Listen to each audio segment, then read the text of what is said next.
Podcasteuse, c'est un épisode tous les 15 du mois. Une échappée dans le quotidien du génie de leur vie.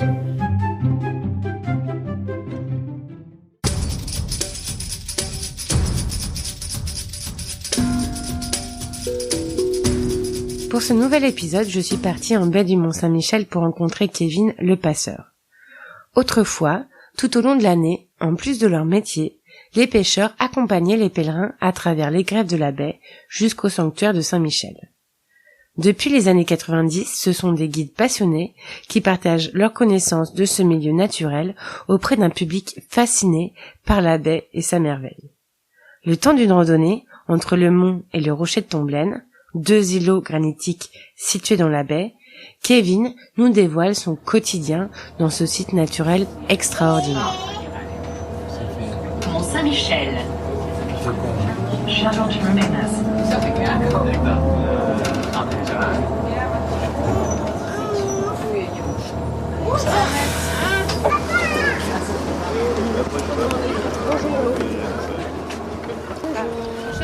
C'est moi-même, enchanté. Ça avance. Nous sommes presque tous réunis. On n'est pas nombreux, hein. On est 13-14, bien sûr. Couvrez-vous bien, surtout, hein. Couvrez-vous bien, hein. Parce que là, le vent s'accélère. Tu as commencé ta visite par le point météo, tu fais ça à chaque fois ? Ouais, c'est... alors pas à chaque fois. Quand je vois qu'il y a des changements brusques, soudains, vaut mieux prévenir les gens pour qu'ils soient équipés en conséquence. C'est vrai que... Parce qu'on a des gens qui viennent comme ils sont, hein. Ouais, ils sont en t-shirt, ils font la balade en t-shirt, hein. Et on peut vite passer d'un soleil à 20 degrés et puis perdre 5-6 degrés d'un coup, et voilà. Là, il fait froid en baie, hein. Dès que le vent se lève un peu, ça peut vite être frais. Ouais. Nous devons, hein, en principe, à chaque départ, de veiller à ce que les gens soient bien équipés, de veiller à savoir s'ils ont un état de santé qui correspond aussi à la randonnée. C'est vrai que quand les gens voient sur l'intitulé balade 6 km, souvent ils pensent à une petite marche tranquille sur le bord du sable. C'est quand même physique, et en données obligatoires aussi, nous sommes censés donner le bulletin météo avec la pression atmosphérique par exemple, et les lâchers de barrage aussi, c'est important. Voilà, ouais. Je vous ai parlé du lâcher du barrage ? Oui. Ouais, à quelle heure ? 18h50. Ouais, c'est pas mal. Ouais, faut pas se louper, hein, parce qu'il y a une vague de 30 mètres qui arrive. C'est super dangereux. Ah, mais c'est vrai, on parlait de tsunami avec le ski. Dans les années 2000, des travaux titanesques de remplacement de la digue ont captivé l'attention du monde entier. Grâce aux forces conjuguées de la mer, du Couesnon et d'un nouveau barrage, les sédiments sont chassés au large du mont. La nouvelle digue, intégrée harmonieusement dans le paysage, préserve la beauté naturelle de la baie. L'idée est de déblayer, marée après marée, les millions de mètres cubes de sédiments accumulés et ainsi abaisser progressivement le niveau des grèves. Fabriqués, ils ont construit ce fameux barrage. Si vous ne l'avez pas vu, faites un arrêt en rentrant au parking, c'est le premier arrêt. D'ailleurs, la petite dame dans la navette, elle dit « arrête-moi ». Et vous prenez juste un quart d'heure, vous descendez, vous allez voir cet énorme barrage avec 8 portes. Alors c'est un sujet très clivant, hein, de toute façon, chez les guides. Il y a du bien et du mauvais, comme dans tout projet, de toute façon, de cette ampleur. Après, je n'ai pas connu la baie avant. On voit quand même des changements. Voilà, qu'ils soient bons ou mauvais, là n'est pas la question. On voit effectivement qu'il y a une évolution du paysage suite aux travaux de désensablement du Mont-Saint-Michel. C'était sûrement quelque chose qui était à faire, de toute façon, ne serait-ce que écologiquement parlant, pour pouvoir déplacer les parkings qui étaient au pied des remparts, de façon à éviter les pollutions directes liées à l'activité, et puis pour une meilleure circulation des personnes, tout simplement aussi. Après, on va pas parler des sujets de discorde qui vont plutôt tourner autour des déplacements de sédiments en baie et des jeux de déplacement sédimentaires qui transforment effectivement la configuration de la baie. Plein d'impacts, hein.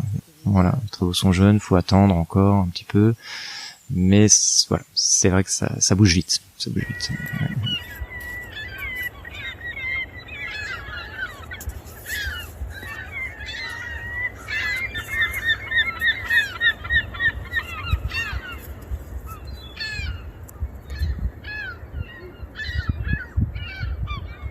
Comment ça se passe ? Les offices du tourisme qui te conseillent ou...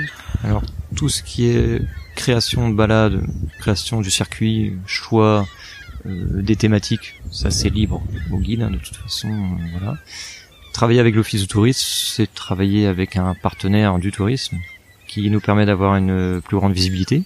C'est donnant-donnant, ce sont voilà, les guides versent une rétrocommission à l'Office du tourisme pour le service, voilà. Donc c'est vrai que ça nous décharge un petit peu de certaines lourdeurs administratives, hein, tout ce qui est réponse aux mails, SAV, tout ça. C'est vrai que quand les marcheurs passent par l'Office du tourisme, c'est plus simple pour nous. Ça fait moins de téléphone, ça fait moins de... J'ai vu que tu proposais plusieurs types de prestations, et notamment quelque chose qui s'appelait Constellation en baie. Constellation en baie, oui. Constellation en baie. Ouais, ben ça c'était un projet en commun avec un ami, Jonathan, qui lui aussi est fan du ciel et des beaux ciels d'été où l'on peut justement observer facilement les différentes constellations. Et le but c'était de coupler une balade en baie au crépuscule, au coucher de soleil, et profiter de l'obscurité pour en même temps discuter des constellations que l'on voit apparaître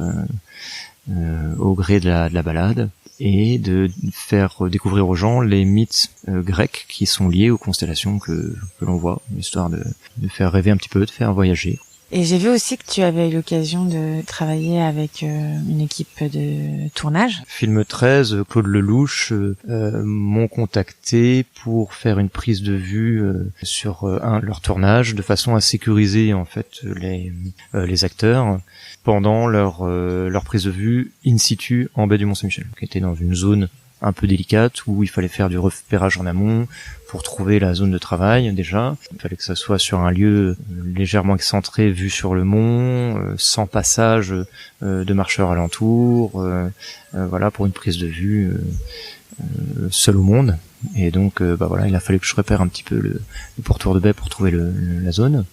Et puis voilà, l'acteur descend dans l'eau, et donc c'est là que j'interviens pour repérer un petit peu le fond de fleuve avant qu'il ne s'engage, pour éviter qu'il tombe dans un sable mouvant ou un trou d'eau, quoi. D'accord. Et donc là, tout le matériel technique et tout, c'est un peu plus, c'était compliqué ou alors pour moi, ça change pas grand-chose. J'ai toujours mes pieds et mon sac à dos. L'équipe technique, alors je suis pas du tout dans le milieu, mais bon, j'ai appris aussi des choses en les observant. Donc il y a une équipe restreinte, hein, qui sur les 40 ou 50 opérateurs qu'il y avait sur le projet, une petite équipe dédiée de 10-12 personnes qui se sont décrochées avec du matériel volant, hein, léger, et ils sont venus à travers les présalés avec moi pour aller poser leur équipement sur le bord de baie pour faire des prises de vue. D'accord. Et comment ils t'ont connu en fait? Des discussions de comptoir. Oui, c'est à la terrasse d'un café.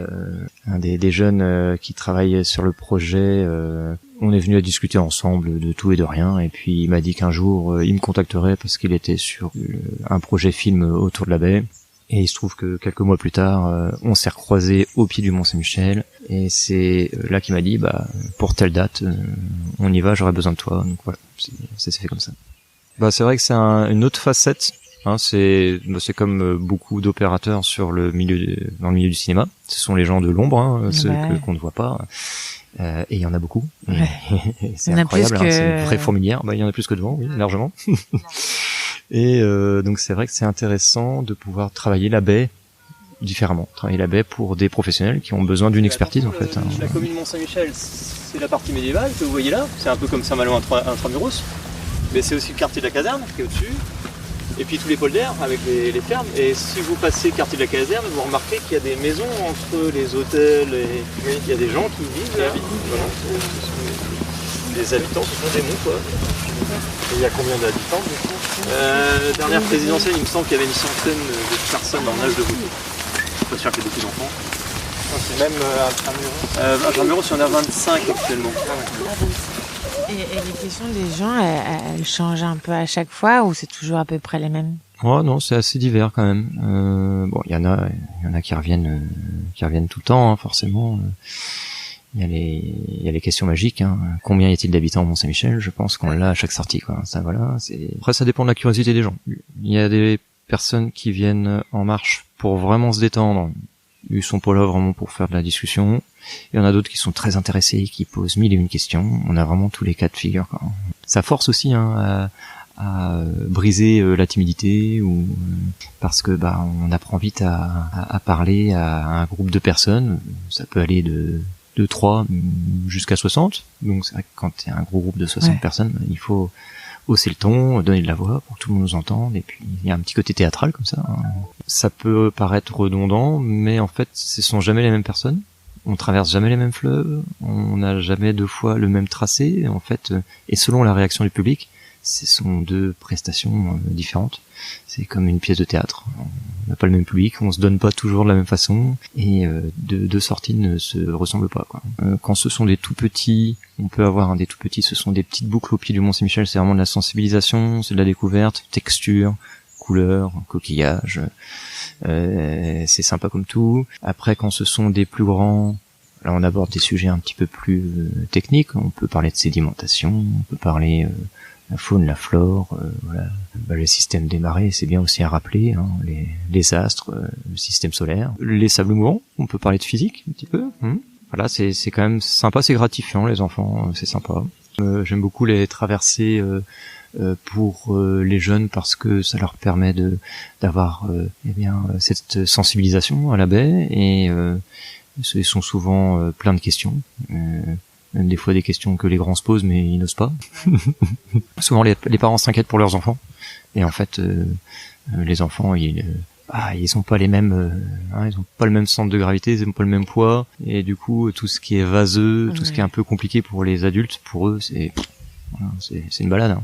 Alors bien sûr, ça dépend aussi de l'âge et de la période. Quand on arrive au mois de juin, et quand les collégiens, en général, c'est la pagaille. Vous allez voir, mais des fois on oublie. Comment on appelle notre planète encore? La Terre. La Terre. Ouais, mais encore? Planète bleue. Planète bleue. Voilà, planète bleue. La planète bleue, parce qu'il y a 70% de la surface. T'as divagué sur plein de boulots différents qui t'ont amené à ça. Ouais, c'est ça, ouais. Je pense que c'est un ensemble d'expériences qui ont permis d'affiner ce projet-là. C'était quelque chose que t'avais en vue depuis longtemps, ou C'est quelque chose, je pense, qui me faisait un petit peu rêver, mais je pensais pas que c'était accessible à mon niveau scolaire. Je me suis dit, avec mon petit bac STL en poche et mes expériences en service ou en fabrication de voiles, ou je ne sais guère ce que j'ai fait d'autre, en pose d'ascenseur, je me suis dit, bon, c'est pas la peine. Et en fait, c'est un guide qui m'a fait part un jour en me disant, mais tu sais, pas besoin de niveau scolaire, hein. T'apprends tout en lisant sur le tas, hein. Tout ce qui te fait plaisir, tu l'intègres, et puis tu le redonnes. Voilà, c'est fait de la compilation de données en fait. Pour être guide, il faut réussir à faire ce qu'on appelle de la lecture de baie, c'est-à-dire vraiment réussir à se mettre en situation et avoir une vue d'ensemble pour essayer d'avoir le chemin le plus sécurisant possible pour les marcheurs. T'as jamais été blessé, t'as pas de tendinite? Non. Oh, si, ça arrivera. Si, ça arrivera. Ouais. Bon, ça tire un petit peu sur les articulations, hein, c'est sûr. Ouais. Le pire, c'est les sables mouvants. Vouloir les déclencher pour pouvoir montrer un petit peu cette transformation physique là, ça demande une petite activité. Quand on le fait 1 fois, 2 fois, ça va. Quand on le fait tous les jours, au bout d'un moment, à la fin de la saison, on commence à avoir les chevilles qui... Forcément, on y joue aussi. On pourrait se contenter de demander aux marcheurs de taper dessus, mais moi je suis un gamin, donc c'est moi qui ai envie de taper dessus d'abord. Je vais laisser votre petit coin.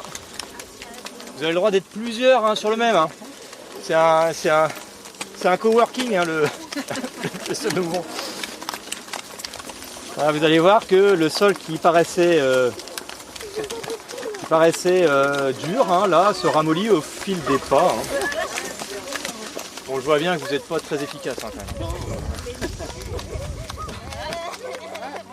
Il faut des constructeurs de sable nés, hein. Et t'as un humour assez sarcastique. Ouais. C'est, y a rien d'écrit d'avance. Alors forcément, il va y avoir des sortes de running gags qui vont revenir parce que les gens me tendent la perche va y avoir des questions qui vont amener les mêmes réponses et le même clin d'œil, mais souvent c'est sur voilà, vu que c'est une discussion vivante avec les marcheurs.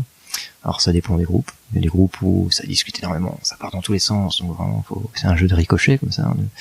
Et d'autres où c'est plutôt très calme, les gens sont plutôt là pour écouter. Hein, voilà. Il faut apprendre à meubler aussi, c'est-à-dire que quand il y a trop de silence, des fois ça peut être pesant, on se demande ce qui se passe. Donc il faut et donc les blagues viennent aussi quand il y a un truc qui se passe sous les pieds. Voilà. Faut aussi savoir se lâcher un petit peu. Hein. C'est pas que scolaire comme ça. Hein. Ce qu'il faut savoir sur le bulot, juste avant de le mettre à la bouche avec la mayonnaise, c'est que ça ne mange que des cadavres. Hein. Chèvres, pêcheurs, marcheurs, anglais, parisiens, enfin bon, tout ce qui tombe à l'eau en général. Voilà. Le bulot s'en occupe. On dit que le bulot fait le boulot. Il y a même une expression à Granville qui est sympa, c'est « va te faire téter les yeux par des bulots ». Ça veut dire en gros... on m'embête pas. Si tu fais le petit parcours et le grand parcours, tu fais combien de kilomètres 12, 13 kilomètres. Toi, par exemple, sur une semaine normale, là, en plein été, tu travailles les 5 jours, 6 jours, 7 jours? Généralement, j'essaie de prendre une journée, mais je peux faire 10, 12 jours non-stop. Voilà, des fois même, on fait 15 jours non-stop. Ça dépend s'il y a de la demande. On n'ose pas refuser non plus, parce que ce qui est gagné est gagné. Ce qui est perdu, par contre. Donc, on ne sait pas quoi les semaines suivantes seront faites. Donc pour être sûr de pérenniser quand même la saison, on refuse rarement. Après on bosse pas à plein temps toute la saison. Certes, je peux commencer la saison début février, mi-février. Voilà, ça va être des sorties très espacées, parce qu'il n'y a pas non plus une demande en flux tendu. En été, ça va être forcément plus intense. Et puis après, ça va se ralentir en automne. Voilà. Mais des fois, là, par exemple, cette année, j'ai pris une semaine mois d'août parce que j'avais besoin de faire un break, parce que j'avais trop marché et j'avais besoin de prendre du temps avec les enfants. Voilà. Parce que financièrement, t'arrives ça permet de vivre bien ou. Ouais, alors ça dépend des guides. Voilà, moi, je suis en début d'activité puisque j'étais salarié avant. J'arrive à avoir un SMIC amélioré en lissant sur les 12 mois. Est-ce que tu disais que tu étais salarié, c'est-à-dire que tu étais guide pour... Voilà, alors c'est-à-dire que tous les guides en baie du Mont-Saint-Michel ont tous été salariés leurs premières années d'une des 2 structures historiques qui sont en bord de baie, puisque dans l'historique, pour pouvoir passer le diplôme, il fallait attendre l'ouverture d'une formation, d'une session de formation, et celle-ci n'était ouverte que lorsqu'il y avait un nombre défini de demandes, et c'était les sociétés qui étaient demandeuses pour salarier les guides. Quand les guides salariés partent en indépendant, ils rechargent leur rang de salariés et ils rouvrent donc une formation. Le but du jeu, c'est de voir la baie dans son ensemble à travers toutes les saisons. Il y a des questions théoriques et puis aussi de l'observation pratique, c'est-à-dire que nous avons un groupe que l'on a formé de proches, d'amis ou de personnes qui ont souhaité répondre présent le jour de l'examen. Souvent c'est en hiver, hein, donc les conditions sont rudes. Donc c'est ça qui est rigolo aussi, c'est que ces personnes-là découvrent la baie vraiment avec des conditions difficiles, et nous aussi les conditions sont difficiles du coup. Généralement ce sont les entreprises qui salarient qui prennent en charge la formation, et donc il y a une sorte de délit formation après. On travaille pour eux un certain nombre d'années pour pouvoir rattraper le prix de la formation.